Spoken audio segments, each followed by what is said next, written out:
Well, welcome to the Adult Education and Workforce Development Statewide webinar for November 8th of 2023. I am Jerry Hafner, and joining me today is the Adult Education team and special guest. Allow me to start with a very special story. Allow me to read parts of a story written by Lori Ann Barnes. Despite starting life out with horrendous environmental outcomes as a homeless 13-year-old teenage girl, plus the aftermath of a failing foster care experience, to the challenges of having children as a young adult while trying to hold down a job as a single parent, a blotched surgery of paralyzing outcomes, I have overcome many barriers that could have been more than enough to dash my hopes for any type of education. While working at Walgreens, one thing stood out in my way of receiving a promotion, and that was a lack of a diploma. I worked hard and in less than 6 months graduated with a GED while attending Horizons Education Alliance. Despite multiple challenges while raising 4 children, I started a new job at Head Start. Next, I added a CNA, Certified Nursing Assistant, to my credentials. I am now running my own ministry, a Women's Worth Creation, Inc., and I'm also employed by Beacon Medical at Elkhart General Hospital. I have begun to transition into the Beacon Scholarship Program at Ivy Tech to become an LPN. My plans include a transfer to Indiana University South Bend to complete an RN license. My GED opened doors to jobs and a calling to help the sick. It inspired me to start one of my own ministries, one that supports the community with the various needs I once had. I now have all the other opportunities jumping out at every angle as well. And I am so thankful to the ladies at HEA for all they do. And thank you, Barb. Thank you, Lorianne, for sharing your inspirational story this morning. Let's move on to performance. During the IAACE conference, Matt submitted the snapshots, the final totals, to the U.S. Department of Education. Unfortunately, soon after, we discovered a programming error that allowed about 340 HSCs that were earned in this current program year 2023, to be counted in program year 2022. So here are the revised numbers on your screen. Enrollment was up by just about 2,800 students, 2,796. This was a 14% increase when compared to the snapshot in program year 2021. Measurable skill gains in HSCs were up as well. HSCs with a final total after we corrected the error were up by 13 credentials when compared to the previous program year, and measurable skill gains were up by nearly a half percentage point.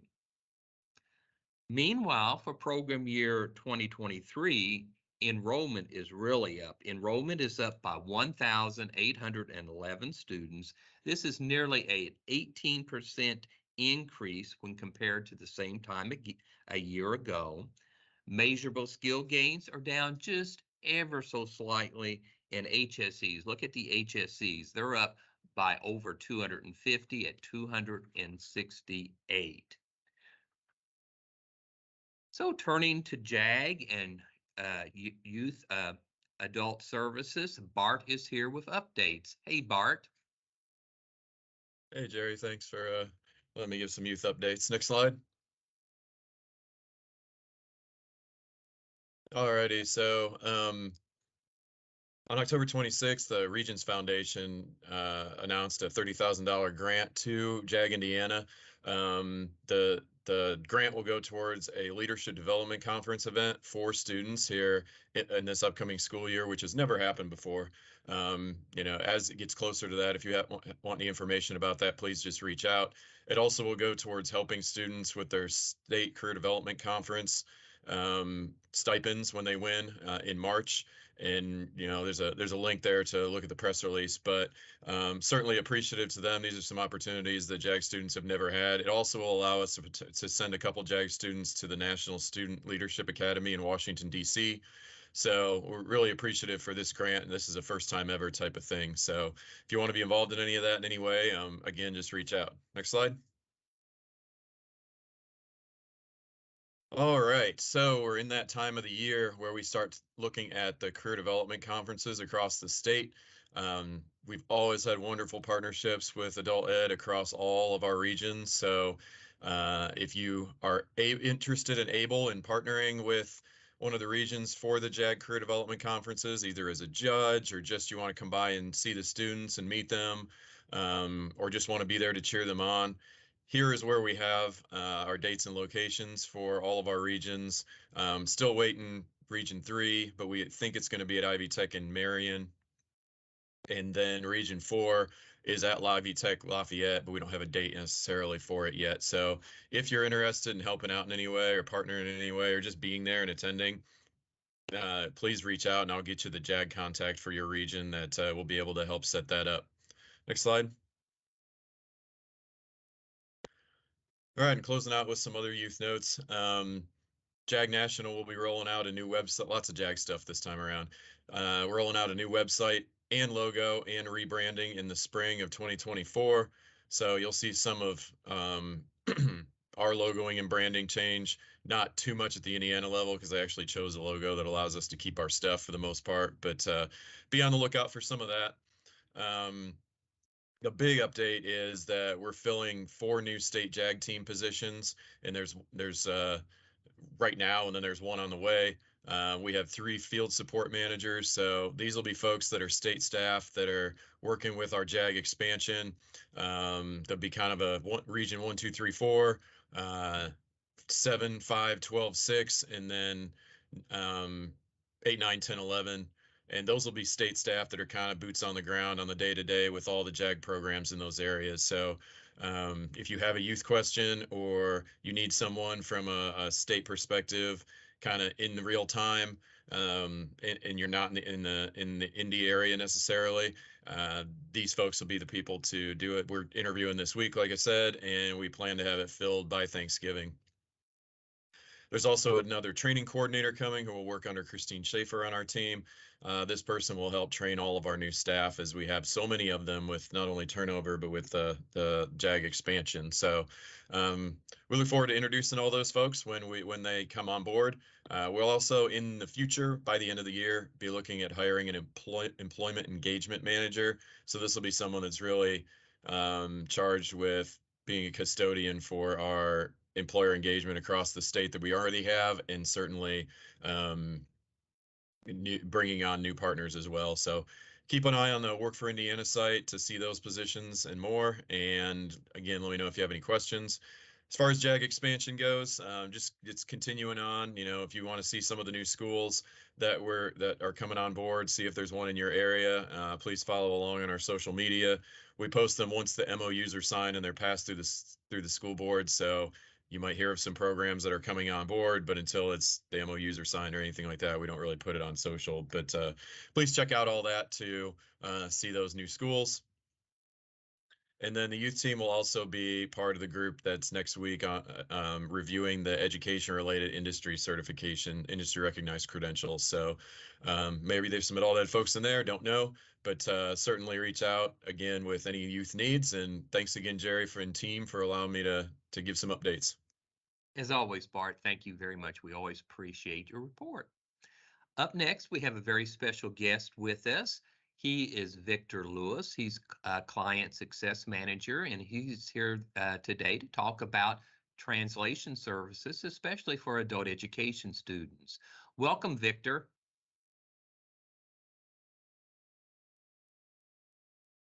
Hello, can you hear me? We sure can. Thanks for having me.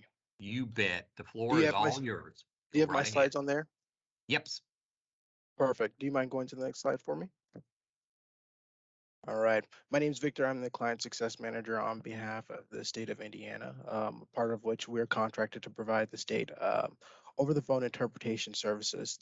Part of this service means getting access to an interpreter at any point in time when you're interacting with individuals who are limited English proficient, meaning they may speak Spanish, they may speak French, you name the language, and we have the interpreter to assist you with it.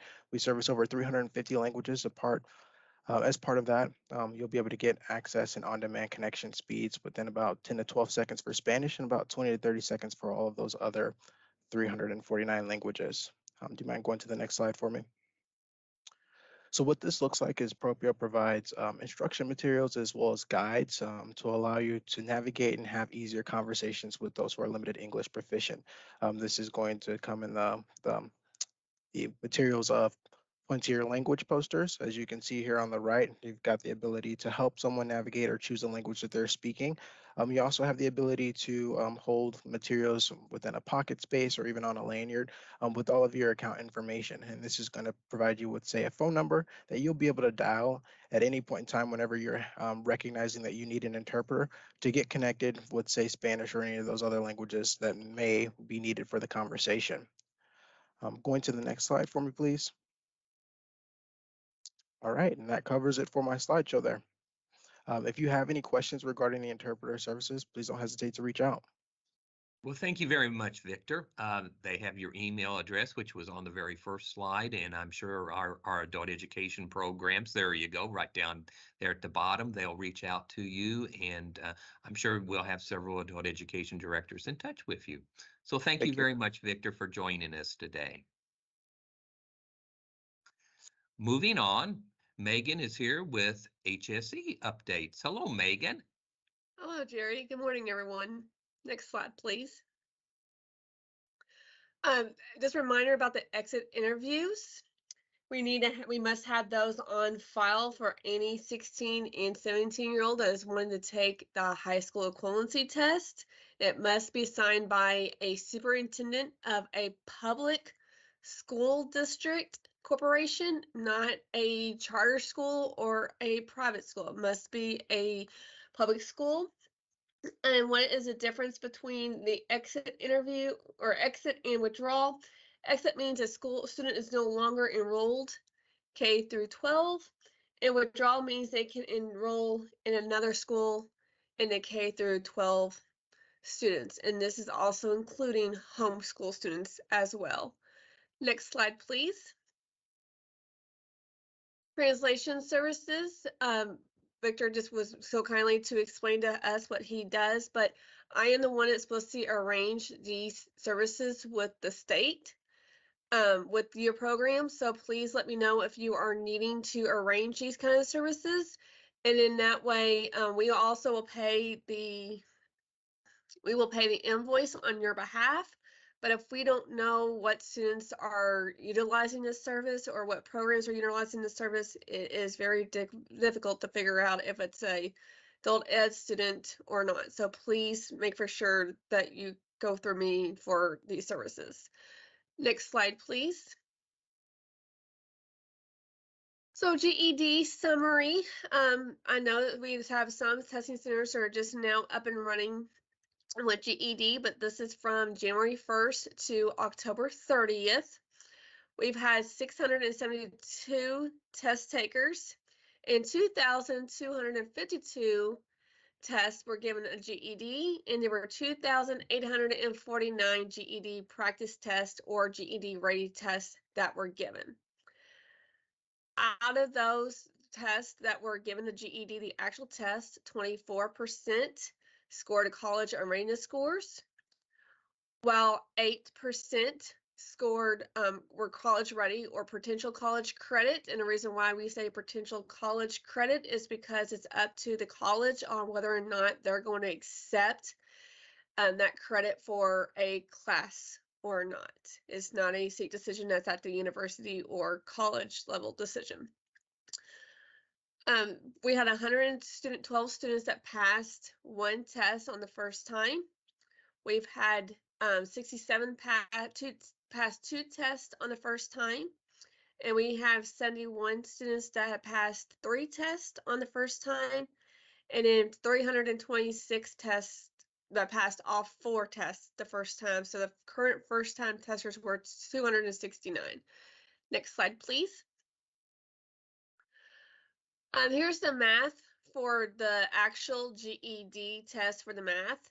Again, we've had 672 testers, and then we had 2,252 tests that were given. So first time passers were 348 on the math, and then 568 of those 2,252 tests were actually the math test. And then on the math GED ready test, practice test was 797. And then below passing score was 21%, and then 79% received a passing score, and the national average is the 79%. And again, college ready was 8%, and then college ready and potential college credit was 3%. Again, potential meaning it's going to be up to the university or the college if they're going to accept that credit. Next slide, please. Here is the data for the GED practice test, or the GED ready test is what GED likes to call it. Again, it was 2,868 tests that were given. And then you can see on the right side of your screen the actual test score averages. So the average of the passing score was 155, and the not passing was 39, with an overall overall average score was 152. And then GED ready overall average was 151, and then not likely to pass on the GED ready was 8%. Too close to call was a 21%, and then likely to pass was a 71% of all the tests that were given of the 2,868. Next slide, please. Here is the reading language arts test. Again, language GED combines reading and writing into one score. So you no longer have a writing test that is separate from the reading test. But again, 672 tests that were given for the language arts, and then, or given for all the tests, excuse me, and then 2,252 were the actual tests that were also given for the whole battery or parts of it. And then there's the same data that was on the math that was also on for the language arts test as well. Next slide, please. And then again, here is the data for the language arts test for the GED practice or the GED ready test. It's the same concept that they were given 789 readiness tests, and then 78% were likely to pass, 15% were too close to call, and then 7% of those tests were not likely to pass at all. And then the GED ready overall average was a 152, and then the GED test average score is a 152. And an average of not passing was 140, and the average passing score was 158. Next slide, please. And then here is the science test. So it's the same, broken down the same way with GED. We've had test takers were 672. And then the overall tests that were given in GED all together were 2,252. So again, the data that you see on the screen goes back to how many test takers and how many tests were actually given. And then the tests that were given were 534 for science. And then the GED ready test given were 645. And 10% were below passing, and then 90% were passing.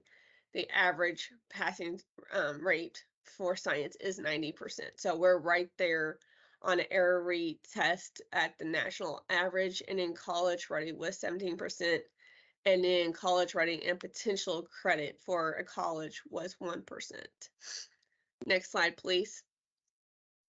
Here is the data for the practice science GED ready test. Again, this is broken down to the same concept as the other tests that I just went over. So if you have any other questions or concerns, please let me know. But again, the data is going to be the same as the number of tests that were given, but the 645 were actually given for the science, and then likely to pass was 81%, and then too close to call was 16, and then not likely to pass was 4%. Next slide, please. And here's the social studies test. Again, 672 test takers. And then over all the tests of GED, 2,252 were given in the state of Indiana. And then here's the rate for how many people passed and how many people did not pass. And then again, the national average, we're right there at the national average. We passed 88% on social studies, and the national average is 88%. So again, we're right there on the national average on every test. Next slide, please. And then here is the data for the GED Ready test for social studies. Again, we had 82% that were likely to pass, 13% that were too close to call, and 5% that were not likely to pass at all. And in the average, on the other side, the average actual test scores averages. So next slide, please. And then a couple of HSC reminders. On Monday, November 13th, we will have our quarterly test center administrator meeting. I will be sending out the agenda today, and then let me know if you have any questions or concerns. Thank you, Jerry. Thank you, everybody. Thank you very much, Megan. Great to see some GED data and how well Indiana is doing as far as our test takers are concerned. Well, up next is that retired guy, Rob Moore with the Indiana Mentoring Program. He's been doing some grant webinars, Grant Writing 101, and he has some information to share about that. So welcome, Rob. Well, thanks, Jerry. Thanks, everybody, for having me. So my role is to meet with our new program directors, which I've been doing this month and continuing throughout the program year on a regular basis. So if I've been missing you this year inadvertently, please let me know. My contact information is there. However, if you're a not so new director and simply would like to bounce some ideas off someone who's been there, please feel free to contact me as well. And I've been doing that for our more veteran directors as well. Remember, this service is free of charge to you with funding from DWD Adult Education to our state association, IAACE. Give you an example of some things I've worked with both our new and veteran directors. Lately has been Inter's data entry and correcting errors over the shoulder, running and understanding performance reports, some IET ideas, several other topics. So, for example, if you need some ideas with recruiting and marketing new students, let me know. We can partner with Camilla, who does a great job with that. If you need some ideas for curriculum instruction, so there's some other things I can do along those lines as well. Just whatever it is, let me know and we can get together and check those ideas out.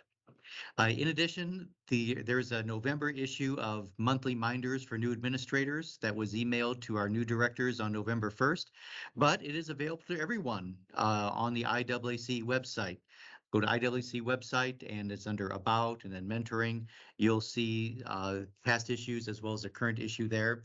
And that document just contains some helpful ideas for program administration to our new programs, our new directors, I should say, meetings and tasks to be accomplished in the current month of November, as well as an idea to increase enrollment. So if you're looking for an idea to increase enrollments, check out the November edition and you'll find one there that you can consider. Also like to welcome a new local program director who's joined us in recent weeks, Jamie Gribbins. Until now, the assistant director at Vincennes University's Adult Basic Ed program is now the director there, owing to the resignation of Lauren Bell, whom we congratulate and thank for her years of service in that role. So congratulations to you also, Amy, and welcome. Next slide. Okay. This past Monday, the day before yesterday, I offered a webinar entitled Grant Writing 101 in cooperation with IAACE. In this workshop, we learned several tips and techniques that I used anyway for writing some award-worthy grant applications. So whether you're applying for the DWD Adult Education Grant, grants from the Dollar General Literacy Foundation. That's also coming up in January, or other grants to support your program. I hope that was helpful to you. But just for our purposes today, if you happen to miss it, the recording and the slides are on the IAAC website. But let's also maybe look at, while we're together now, some examples of questions from these adult education grants I've written to help you understand and answer the questions and considerations, and can answer them clearly, completely, and concisely. So we'll just review some of those do's and don'ts I offered during that webinar. Next slide. So when you're writing these grant applications to whatever funder, PPD Adult Ed, of course, and Dollar General Literacy coming up, I think it's important that we write our answers to the reviewers who don't understand anything about our adult education programs, our community, or even adult education. Often the grant funders, such as DWD, will use people to score the proposals who are outside of Indiana, and even people who are outside of adult education. So spell out any acronyms you use for the first time and explain things simply. Think about writing to your 12-year-old nephew. Okay, that's an audience I kind of have in mind when I'm writing those. Secondly, unless the instructions prohibit it explicitly, I always found it helpful to put information into charts and tables. Use bullet points and numbered lists now and then. Underline and bold key words and phrases if you want them to stand out in your answer. These things make your narrative visually appealing and easy to read. And the table can show alignment of one thing to another, like the goals of your regional workforce plan to the services that you propose to offer in adult education. In other words, use the formatting to highlight things and to help the reader follow your logic. Thirdly, again, unless it's prohibited in the instructions, I always copied the instruction into the narrative. This helps the reader know what you're writing about and help them to know that you are answering the question. Answer each phrase of the question. So for example, if you have to explain how your program will provide supportive services to individuals with disabilities, individuals in poverty, and English language learners, then make sure you answer your question in terms of those groups: individuals with disabilities, individuals in poverty, and English language learners. Fourthly, I always made it a habit to begin my answers with a topic sentence that rephrases the question. So if the question says something like, explain how your program will reach out and recruit underserved individuals, your answer might begin with, our program will recruit eligible individuals who have been underserved in several ways. Okay. That way, again, you are assuring the reader that you are answering the question explicitly. Fifthly, I advised using transition words and sequencing words, such as first, second, third, fourthly, in addition, therefore, also. Those words help, again, the reader to follow your logic. Next, make sure you read, understand, and follow the instructions for formatting, length, and how to submit the proposal. Finally, and most importantly, align your proposal to the regional workforce plan. Cite it whenever you can in your narrative. So you might say, in response to a question, according to Region X's workforce development plan, ... and that will show some alignment there. Now, here's some things on the next slide that I recommend we avoid. First, don't use jargon or acronyms unless you define them first. Readers, again, may not know what you're talking about. And when they do, they get frustrated and might score your proposal a little bit lower. So define the terms like TABE, WIA, IET, especially if they're Indiana specific like WI is. Put the term and its acronym after it. Then it's safer to use that acronym alone in your answer afterwards. Or better yet, just don't use the acronym at all. Secondly, don't be late. Don't be late in starting, and don't be late in submitting. Start now, right now, like after lunch, collecting your census data to support the need for adult education. Start now, researching best practices in adult education instruction. You might use LINCS, LINCS website for that. Get your employer partners identified now. Get your ideas for recruiting, digital literacy, and IETs lined out, starting now. Start writing some narrative. For the DWD grant, you can use last year's grant, the last time's grant application on amplifyae.org and start answering some questions. That way you won't be rushed and inadvertently leave something out you're wanting to when you're trying to beat the deadline. And remember, it's usually unforgivable to submit the proposal after the deadline. Unforgivable. Finally, don't submit the proposal without having one or two others proofread it. Ideally, give the proposal to someone who, like the grant reviewers, don't know anything about adult education or your program. Do they understand what you have written? Do they know that you've answered the question? You may think you've answered the question, but do they think that you've answered the question? That's the main thing. Can they find any grammatical, spelling, or mechanical mistakes? That's what your independent proofreaders will be looking for. IAACE is offering a kind of a cooperative proofreading service. So if one director wants a grant proofread, if you're willing to proofread some others, please contact Jen at IAAC and she can line that out for you and get that hooked up. So want to thank you for your attention today, and I also want to make sure that we thank our veterans publicly in your adult ed program. You may have some staff members, some students, some other community members who have served, and thank you especially to Matt Kreitz, who is a veteran, having served in the United States Army, who is appearing to us today in uniform, matter of fact. So thank you, Matt, and thank you to our veterans. Make sure you do that in your community. Thank you very much, Rob. Particularly the one slide that said "Don't be late." That is such a no-no because this is a competitive grant. You cannot submit your grant late. If it is a day late, your grant will not be considered because again, this is a competitive grant. We've been able to allow some grace during continuations, but during the competitive grant, when we announce the due date when we send out the grant, please make sure you meet that due date. And if you have problems with submitting your grant through the submission process, please reach out to us beforehand so that we can work through any problems. So when Rob says, don't be late, please do not be late because your grant will not be can be considered after the due date. So moving on, Donna is not here today. Donna is out of the office, but I will do her report. The first thing that she wanted me to mention for everyone, next slide please, is program income.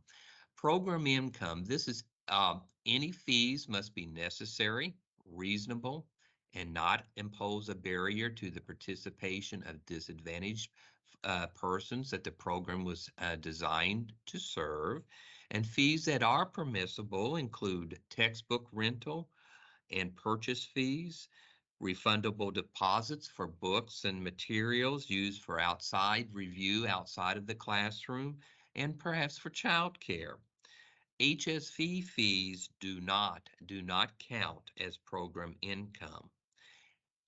If you do not charge any fees for adult education materials, then you will report zero program income, and then you'll submit the completed form to Donna, to us.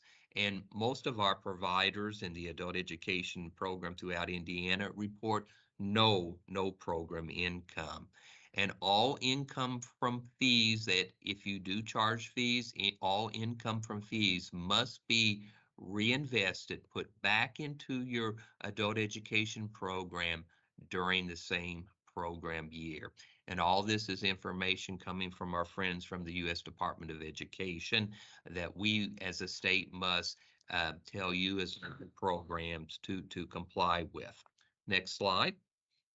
She also wanted me to mention wait list. Wait lists are due the first of each month from the previous month's numbers. Wait lists should include the number of individuals you cannot serve due to a lack of funding, space, and/or staff.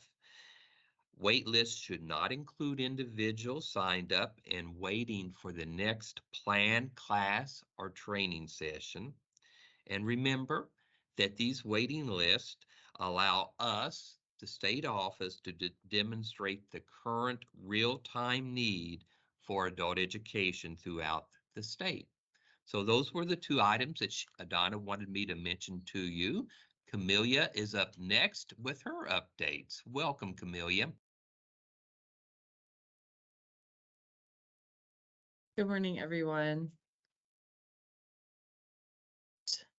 Today I'm going to share some data about our IETs that we'll see in a geographic setting. I'll give you all a reminder about our grant competition meetings that we have left. And then finally, we'll go over some social media stuff and see who our outreach superstar is this month. So this is from our recently updated data from last program year. This is PY 22-23, and this map shows us the density of IETs that were earned in each county, and this is based on student address data. And this is one of the maps that will be eventually added to our data dashboard. But you can see, and I think this is probably no surprise, a lot of our urban counties are earning the highest number of IETs in the state. You will get a copy of this map on your regional calls throughout the month. All right, if you have more questions about the grant competition, we've had plenty of time to chat about that over the last few months. The town halls are almost over, and if you need to review those resources, please scan the QR code here or visit the link that's on the screen. The two remaining town halls are for Region 1, and this is at the Boys and Girls Club in Gary, and then the LaPorte County Public Library. So please make a note of those if you are in that region and looking to attend to get information about the grant competition. It's a great opportunity to ask questions freely. Once we release the grant in January, it's a much more difficult process to ask questions to our state staff. I also want to remind everyone, if you use X, please make sure your website is updated with the proper social media icon. It's just best practice.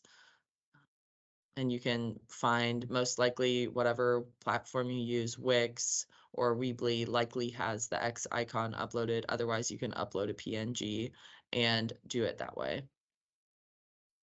Finally, congratulations, Wayne Township, Outreach Superstar this month. I know you all have been doing geofencing recently to advertise your courses. You regularly post on Facebook, have an easy-to-use website and a pre-registration form online, and a really beautiful and cohesive Instagram feed that features your students and your colors and your logo in almost every post. So great job. If you need inspiration for your own Instagram or Facebook account, I definitely encourage you to follow and like their content.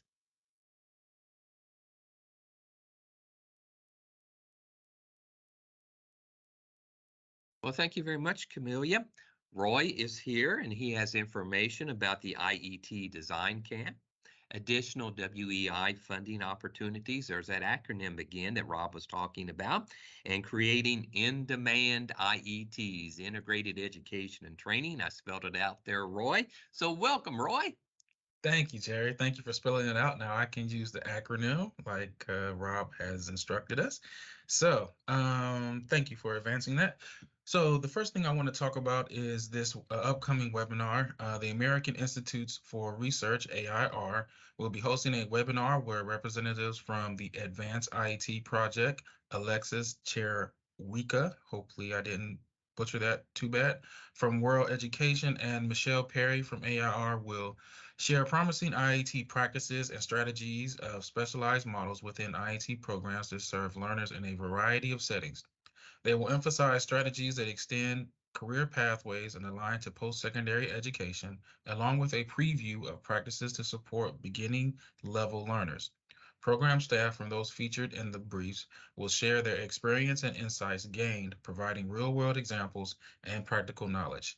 The underlying text in the slide is actually a hyperlink for registration, and I encourage you to join. Next slide, please. Another opportunity provided by AIR is that we have actually, Indiana has participated in previously, is the Advanced IET Project.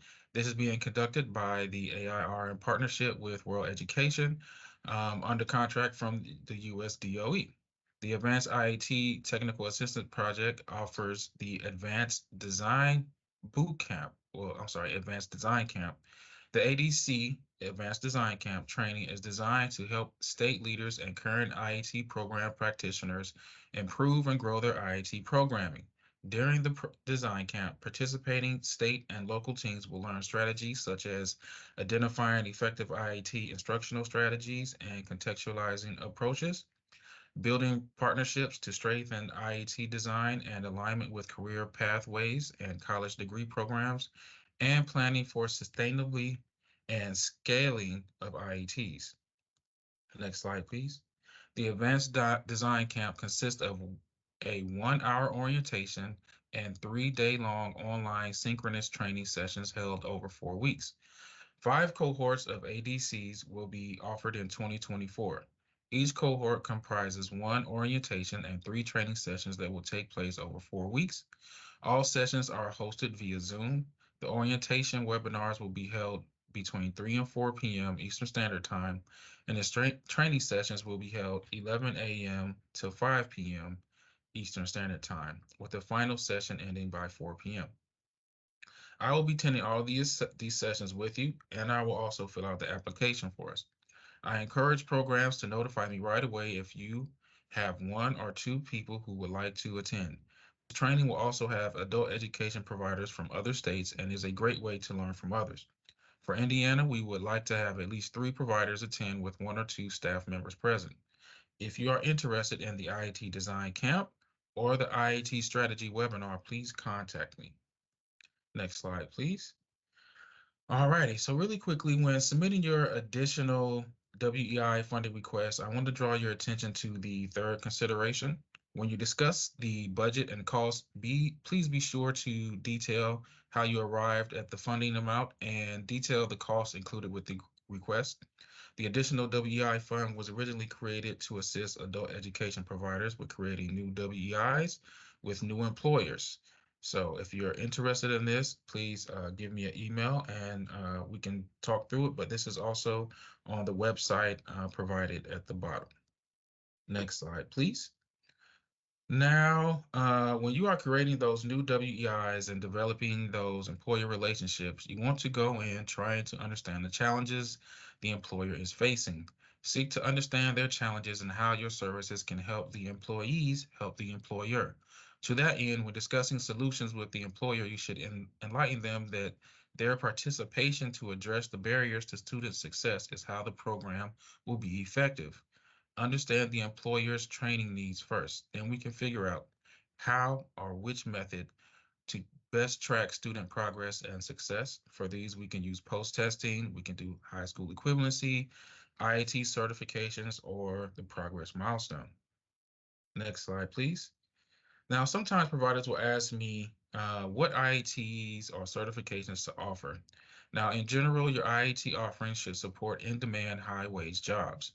You should take into consideration your local workforce board, your one-stop partner business service reps, community organizations, and student input. In some cases, IETs may be grandfathered in. Some people say, well, we have always done this certification or that certification. I see this a lot with school corporations and healthcare providers. Every county has healthcare providers, and you should have a relationship with them. Carol from Central 9 has developed IETs based on student input, CTE instructors, and existing relationship with employers. Connie from RVR went through the local workforce investment plan and asked, what can we do that benefits our employers and students the most? She went directly to employers to ask, if we provide this CNC certification, would you hire our students? Connie did cold calls to emails, also got invited to workforce board meetings, chamber meetings, anything that she needed to do to develop those partnerships. The next slide, please. Adrienne from NEO was attending a professional development event and observed a need in her local community, which inspired NEO's successful NCCR and OSHA 10 IET. Rob Moore, while he was still at Monroe, employed several strategies to understand the needs of the community. He would rely on one-stop partners, regional operator, the business service reps to understand the local workforce. Alternatively, one employer reached out to Monroe. Even then, the relationship stalled until persistence brought the right person to the table and the partnership started moving. Rob also advises us to meet with employers. And one way to meet with employers is to seek out plant tours. Use your network to find the person who knows a person. Personal connection can really help in this sense. Never go alone when meeting with an employer. Take someone who can speak quote unquote business. You may have to change some of your language. For example, instead of using remediation, you may want to say training. Remediation can mean something negative to an employer. Keep in mind that most educators are not trained to sell their services, and marketing your program to employers may take a different approach than marketing to students. And that's all I have for today. Back to you, Jerry.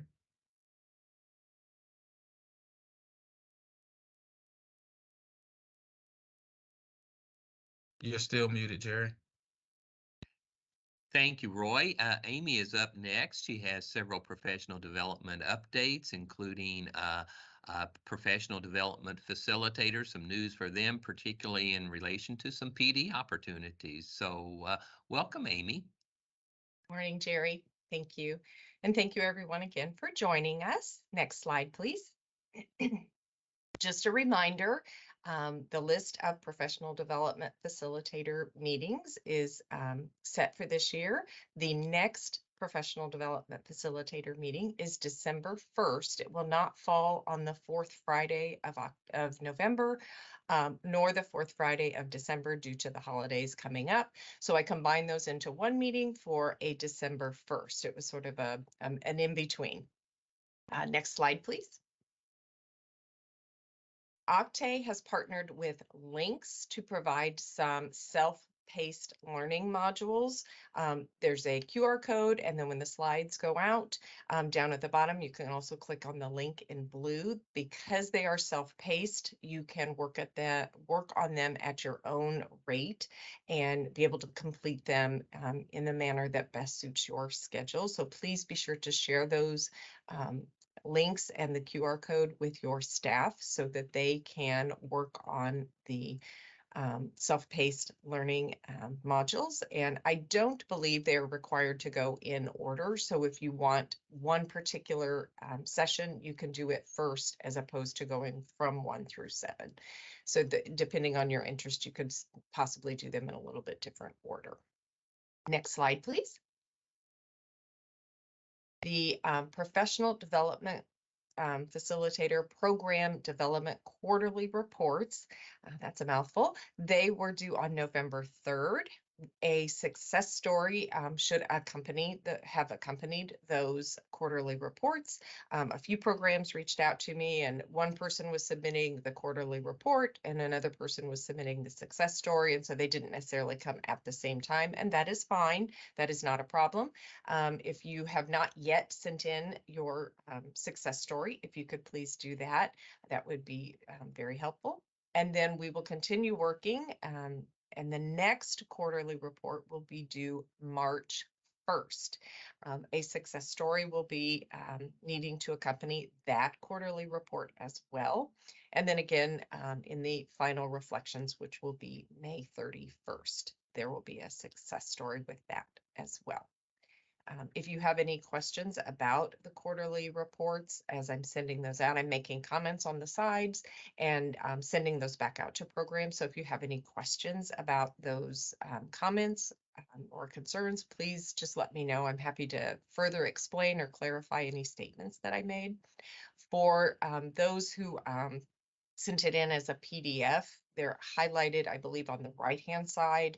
For those who sent it in as a Word document, it is a comment attachment to that particular statement. So it I think underlines the statement that I'm referencing. So if you can't find those or are struggling with locating those comments, that should maybe help a little bit.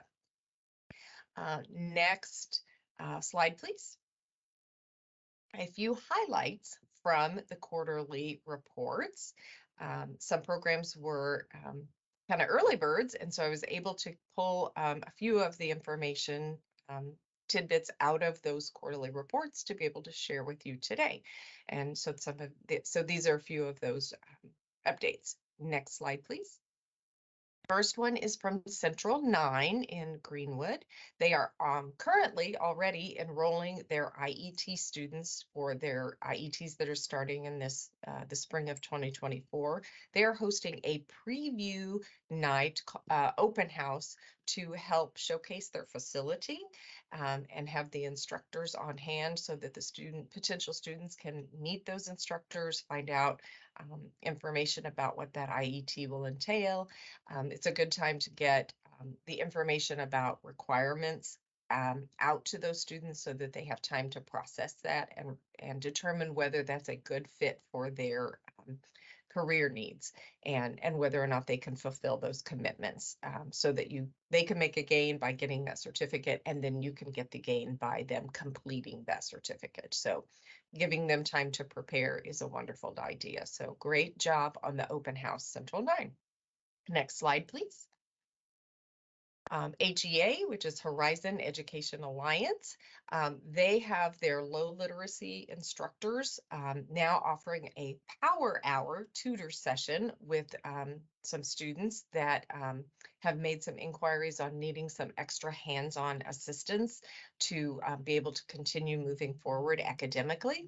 So these are an in-person class to help provide practice, discussions, support in whatever hands-on manner those students need in order to improve their learning abilities and improve their abilities to move forward. Next slide, please. Ivy Tech in Evansville has arranged to have a cohort model established within their program.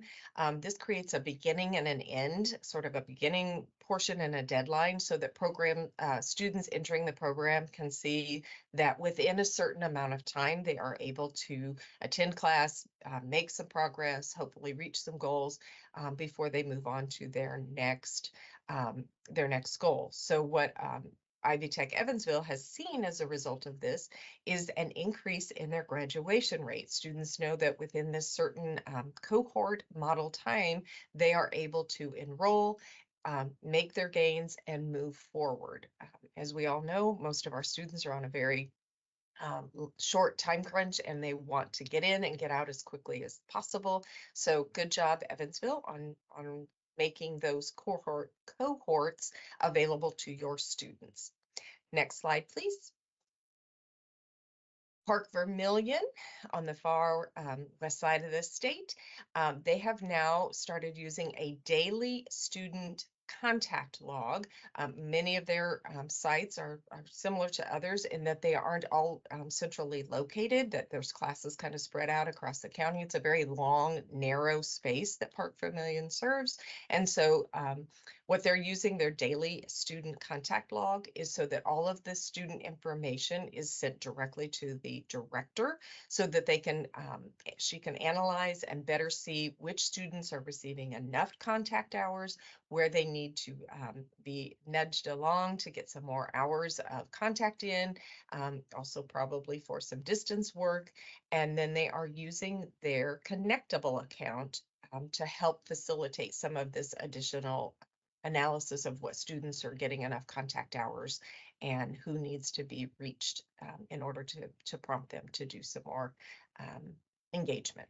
So good job on that, Park Vermillion. Next slide, please. The Literacy Alliance, they have 1 to 4 tutors present on each of their sites to offer individual instruction. As we all know, many of our students need a lot of extra hand-holding. They are not comfortable asking for help often in a large group setting, and so providing these extra tutors on a volunteer basis will give that individual one-on-one kind of assistance that many of our students need, just to kind of help them get over the hump in understanding maybe a particular concept or in a particular area where they struggle and just need extra help. Literacy Alliance is also offering what they call TABE weeks, in which an entire class will do a post-assessment at the same time. This is really good for classrooms where the students don't have a separate space where they can go and take their TABE assessment, so the entire room is quiet at the same time.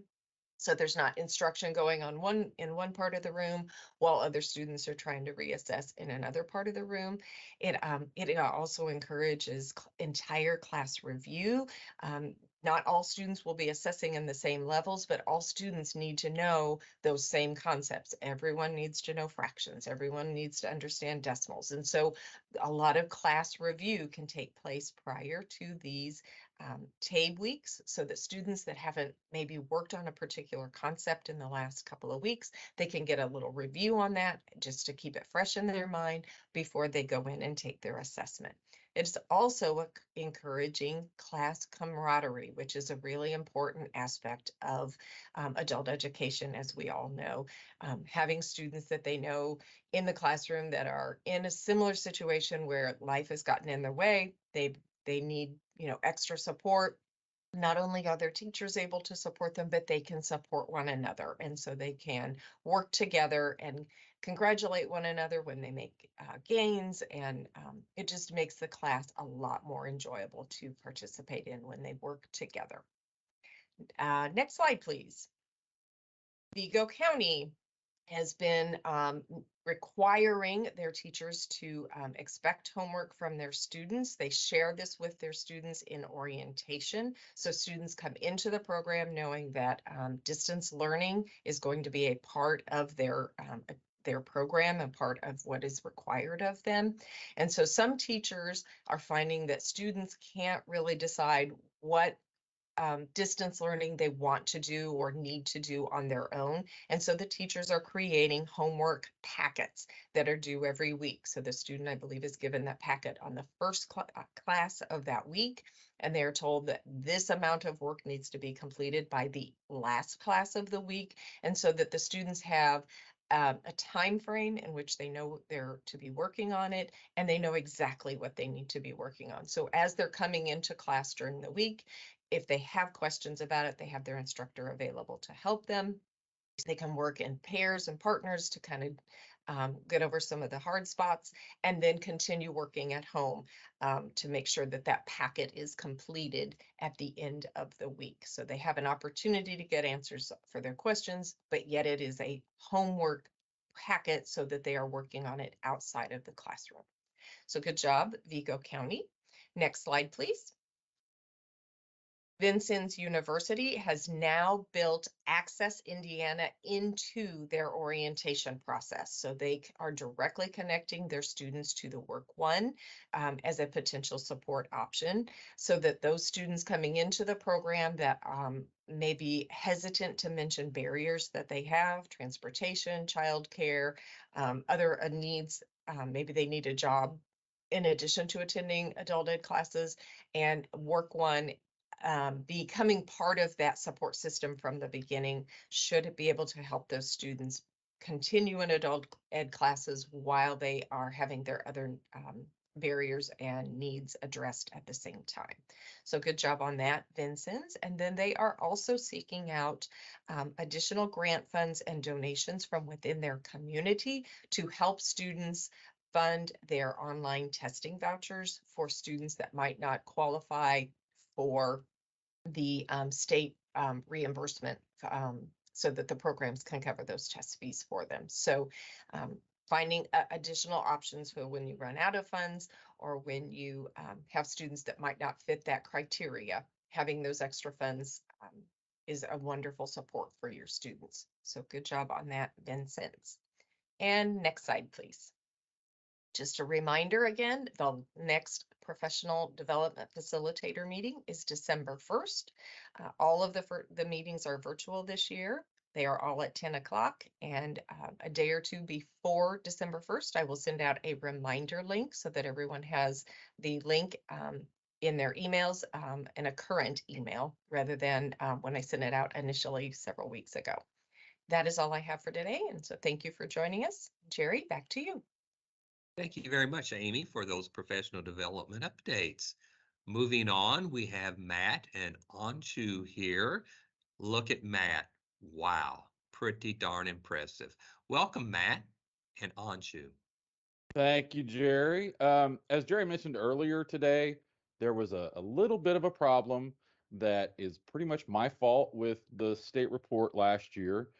We did not see that when we made the change from the last gain counting, we rewrote the code of table 4, and there was still some code that was left over that allowed a 90-day lag. Okay, so before last year, the way the continuous period of participation worked was that if a student crossed over the term and they earned their HSC within 90 days of the start of that term, it counted for both years. And we had slides on that from NRS.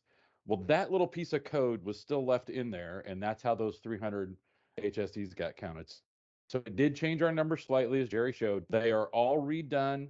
You guys can run your snapshots. If you have some issues or if you have questions or you want to see what that is, just remote in with us next week, because I will be on vacation all the rest of this week. So I am coming to you live from Gunnersville, Alabama, and beautiful Lake Gunnersville. That's all the updates I have. Anshu? Hello, everyone. I want to talk in short about the testing errors, which I see most of you getting confused on. Next slide, please. So the first one is out of range. This error implies that the student's score does not score. All you need to do is override with ignore and retest the student within 8 days. And please remember, that's the only warning, that you override with ignore. And the second one is no matching test. You get this error when the scale score you entered does not match up any raw score in the database. So you need to enter the correct scale score to fix this error. So those were a few important tips from my side on the testing errors. That's all I have. Thank you, Jerry. Well, thank you very much, Matt and Anshu. And as you can see in the chat, many folks are saying, Matt, thank you very much for your service as we celebrate Veterans Day later this week. So again, thank you to two of you, and thank you, Matt, for your service. And up next is Jen, and she has lots of IAACE updates. So welcome, Jen. Thanks, Jerry. Hello, everybody. Happy Hump Day. Happy Wednesday. Next slide, please. Wednesday is St. Leopold's Day. Siri went in on the conversation. First off, in regards to professional development, Rob highlighted his grant writing session, but if you'd like to see the entire thing, it is available on the IAACE.com mentoring site. And let me go ahead. I threw that one in there earlier. But there's some links in the chat for you as far as getting to that information as well. Craig Boykin, since he wasn't able to be with us at conference, is going to do a session with us, kind of a lunch and learn session, combining the sessions that he was going to do at conference. A little informal. He'll do some presentation. He'll answer a lot of questions. So if you'd like to attend that, you can go to the professional development site, and I believe I have that set up where you need to register. Not 100%. You probably have heard about the full capacity grant marketing sessions that COABE is offering. The second one was yesterday. It was about telling a story. It had some great insight about using the NEMO philosophy, or NEMO's telling the story aspect. So I encourage you to take a look at those. We have them posted in our calendar events, and I did do a section where you can go watch the replays if you need the replay for 1 or 2. If you haven't been able to do it and you didn't receive it, let me know. I'm happy to get those to you. Next slide, please. We've talked about it. The COABE Awards are currently being, nominations are currently open. You can go to, if you nominated for IAACE award, and especially if you was one of the winners, we highly encourage you to nominate your person or business for the award, COABE award. You can receive a free registration if your nominee wins. Your nominee, the awards are quite substantial, so I encourage you to take a look at that. Remember, COABE 2024 is going to be in Nashville, just a couple hours away, and registration has opened up. COAB membership is just another benefit of IAACE. So we hope you can take advantage of those two things. Next up, essay contest. Yes, it has started. I have heard from a few of you utilizing the essay contest within classrooms and getting students involved in order to write it for assignments. Would love to present more information or share that information.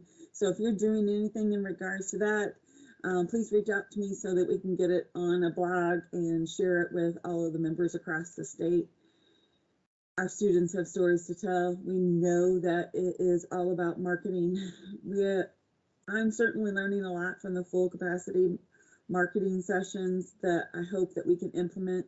And I'll talk about a little bit more about some of the things a little bit later in the slides here. Next up, the business recognition. Submissions are also open. These are some pictures from last year in case anybody wondered. All of this information is off the advocacy page. Whenever you go to IAACE.com and go to advocacy, you click on that advocacy, and all of the links for all of this is on that. The link to the actual nomination form is on there as well. It's in one of the drop down boxes. Denise and Adrian are hard at work planning the Adult Education Day. So if you have any thoughts or suggestions, or want to more information about the business partner or essay, that advocacy team is ready to answer your questions.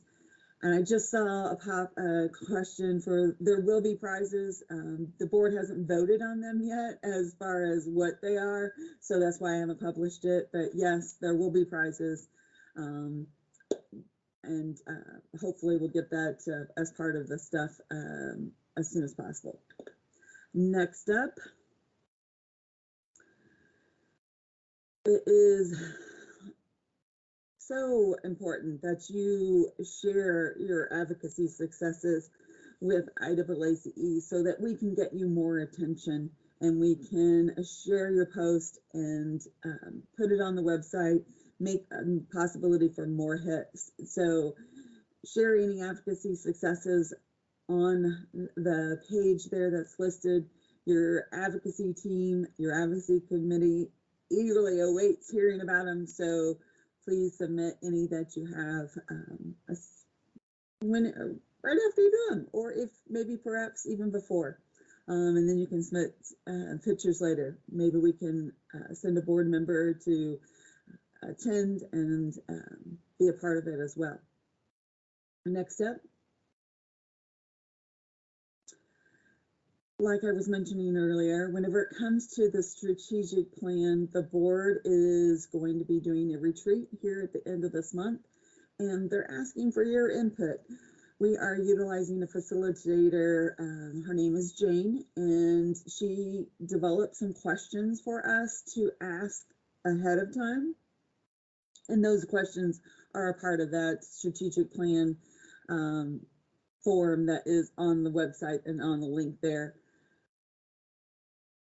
We want our members to be involved in the strategic plan. We want to know what our members want and need. So this is your chance to share your voice and tell us. It is set up where you can put as much as information as you want. You don't have to answer every single question. So I encourage you to take just a few minutes and write some answers. That blog gives you a little information about what's to expect ahead of time so that you can spend less time in the actual form and do a little thinking ahead of time. So the board is looking for your answers to the questions that are on that form right there. So please take a few minutes and give us your thoughts about the strategic plan for the future of IAACE as an organization. And next up, IAACE communications, just another benefit of your IAACE membership. We do a blog weekly. We're always looking for ideas and information to share about your successes. That's whenever, like if you submit those advocacy successes and that sort of thing, we can utilize that. You can go to the contact page and submit anything as well. Go to the board page that is on that as well. Newsletters come out the third Thursday of each month. Community chats, the first Thursday and the third Friday. This is just where members can get together and chat about whatever the hot topic is, whatever you want to talk about. It is always up for grabs, and there has always been a wide variety of communication on those. So those all of your links, and just remember, IAACE is here for you, and if you have any needs that we can help with, please reach out. Thanks, Jerry. Thank you so much, Jen. And thank you for joining us today. The next Adult Education and Workforce Development Statewide webinar will be, as you can see on the screen, December 13th, 2023, beginning at 10 a.m. Please have a great day today, and please have a wonderful and safe Thanksgiving holiday in a few weeks. Matt, I think the word is impressed, impressive. Matt, you look very impressive in your uniform. Thank you for your service. I think this ought to become a tradition every week. No. For Veterans Day, every year, I think you need to wear your uniform. How impressive. So thank you again. So do you have some It's my questions pleasure. for us here? Well, you guys answered all of them, but the last, do you want me to go back through all of them or not? Or are you going to let those stand? Let those stand since they're right. in chat. Yeah. Jen, there was a question for you. Are there prizes this year for the essay winners?